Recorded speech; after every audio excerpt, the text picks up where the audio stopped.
Entrevista.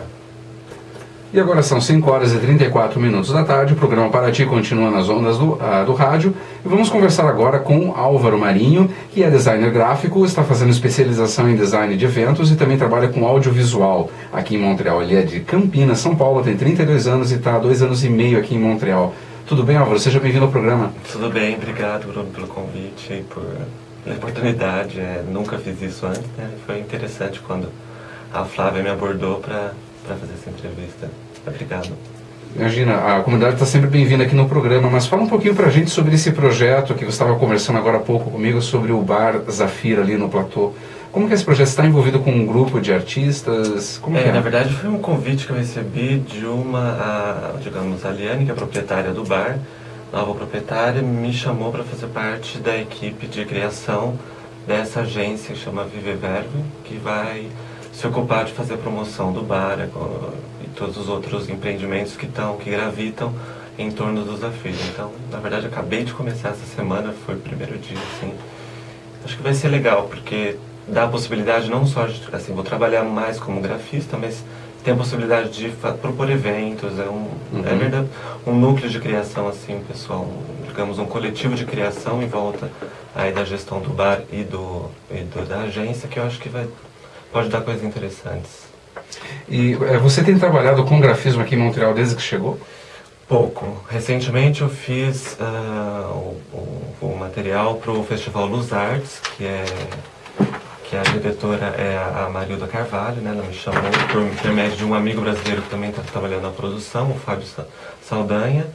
E aí rolou super legal, assim, foi bem bacana. Fiz tanto esse trabalho como o website do festival, e foi super bacana o festival.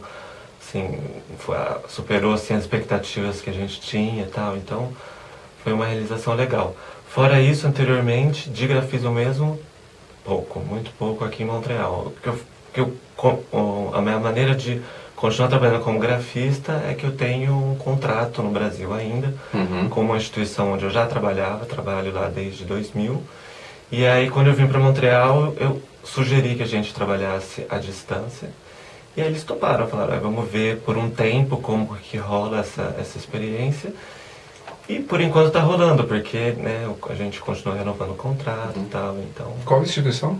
Chama-se Repro Latina, é uma ONG que tem base em Campinas, mas que desenvolve projetos no estado de São Paulo, no Brasil inteiro, já tem projetos fora do Brasil, na América Latina. Então é uma ONG que trabalha na área de educação e saúde, e eu faço parte dessa equipe maravilhosa desde 2000, novembro de 2000. Novembro de 2000 já faz 11 anos. Vai fazer 11 anos esse ano, né? Então, uma parceria bacana. Eu aprendi muito no grafismo que eu faço dentro da instituição, porque ela tem uma mentalidade de explorar possibilidades que, de repente, em agência de publicidade a gente não tem muito, né? Porque são outras as exigências e tal. Mas enfim, é um trabalho que é bem gratificante. No Brasil você teve formação acadêmica onde? Na Universidade Federal de São Carlos, eu fiz imagem e som e sou produtor audiovisual da segunda turma desse curso, que é uma proposta totalmente inovadora, não tinha nada na época na Federal de São Carlos com esse espírito, e é um curso que cresceu bastante, tem bastante gente que está trabalhando na Record, bastante gente trabalhando em São Paulo.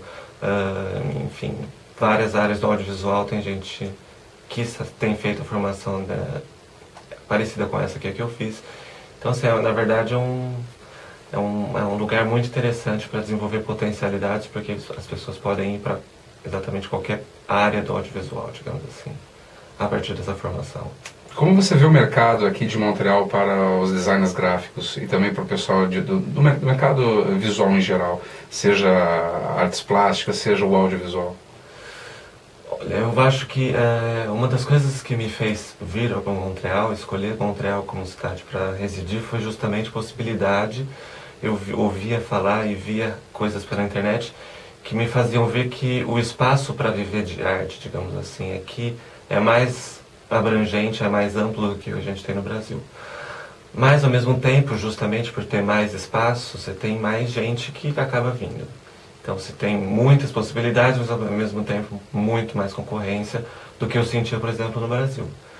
não vou te dizer que é difícil, que é impossível, aliás, mas é difícil, mas não é mais difícil do que, acho que qualquer outra coisa. Falando do ponto de vista do imigrante, acho que fazer o Rezoa, conhecer gente, tentar entrar em contato com a sua prática profissional, independente de qual seja, eu acho que é por aí que a gente acha o espaço, entende? Assim, tem muita vaga, assim, entra no Craigslist, tem vaga de design todo dia.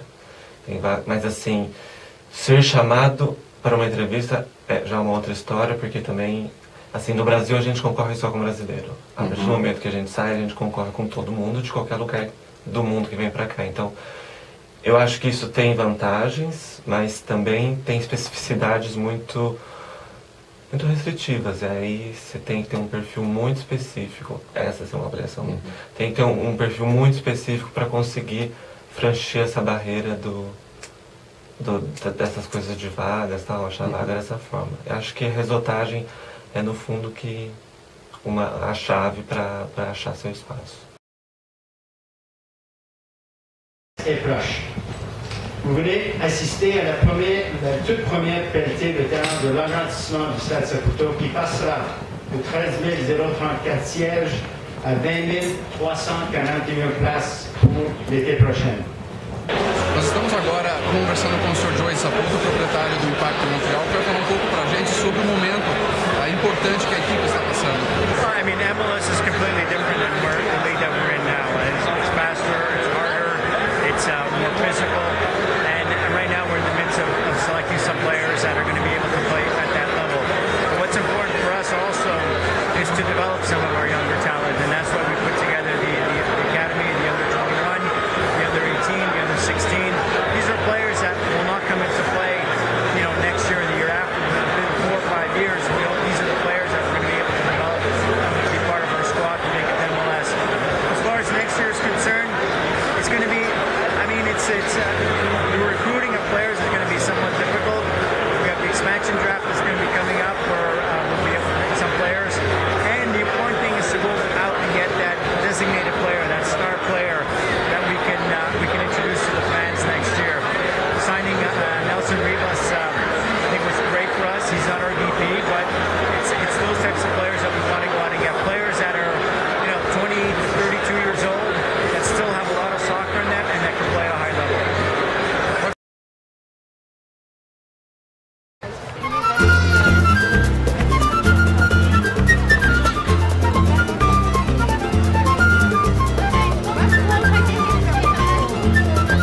Professor Carlos, fale um pouquinho para a gente sobre o churrasco dos brasileiros aqui no Agrion, reunindo as famílias ligadas à igreja, ao centro cultural. Bom, nós fazemos todos os anos no dia um churrasco, um piquenique no parque para agradecer a Deus. É o dia de ação de graças no Canadá. No Brasil a gente não tem o costume de comemorar o dia de ação de graças, mas para mim tem bastante significado que eu aprendi com a história. A história é muito importante. Eu creio que a história mostra o primeiro dia de ação de graças que ocorre nos Estados Unidos e dali gera no resto do mundo é que os peregrinos estavam com dificuldade, não conseguiam se estabelecer, o frio e tudo mais, e então os indígenas ajudam eles, os nativos, né? E eles passam o primeiro inverno, então eles querem agradecer a Deus de Deus ter dado a graça deles passarem aquele inverno, deles sobreviverem. E aí que gera todo dia a ação de graças. Por isso que a ação de graças não é em família, é em amigos, né? Você convida os amigos para comemorar o dia que passou, o ano que passou, que Deus te abençoou, deu trabalho, deu estudo, deu tantas coisas e te proveu todas as suas necessidades. Então é por isso que a gente quis reunir os amigos, não é só a igreja, mas aqueles que quiserem estar com a gente. Então tem vários aqui, alguns da igreja, outros fora da igreja. E nós vamos estar aqui nesse dia lindo aqui para comemorar a Dia da Ação de Graças e agradecer a Deus, o dom da vida. Bom? Governador, como o senhor vê os desafios em termos de transporte público e trânsito nas grandes cidades após a experiência em Curitiba? Eu acho que toda cidade hoje tem grandes problemas de mobilidade, mas existe um falso dilema que é pensar que a solução está no carro ou no metrô. não está nem no carro nem no metrô, porque nós temos que pensar que existem outras alternativas. Nós não podemos pensar na cidade por carro, é inviável, e também não podemos aguardar anos e anos, décadas e décadas, sacrificar gerações inteiras para ter no final que uma ou duas linhas. Na verdade, o segredo da mobilidade está em você jamais competir no mesmo espaço os diferentes sistemas. Eles têm que ser complementares, eles têm que se integrar. Graças a essa visão, nós implantamos o sistema lá em Curitiba, 74. Hoje, são 120 países que estão implementando sistemas semelhantes. Inclusive, a cidade do México, que é a maior cidade do mundo, Seul, na Coreia, Bogotá, onde fizeram um belíssimo trabalho com o Transmilênio, e outras cidades, inclusive nos Estados Unidos, inclusive na China e na França. Então, na verdade, o futuro está na superfície. Não que nós não tenhamos sistemas enterrados, mas a maior parte, se nós operarmos bem a superfície, nós vamos ter boas soluções de mobilidade.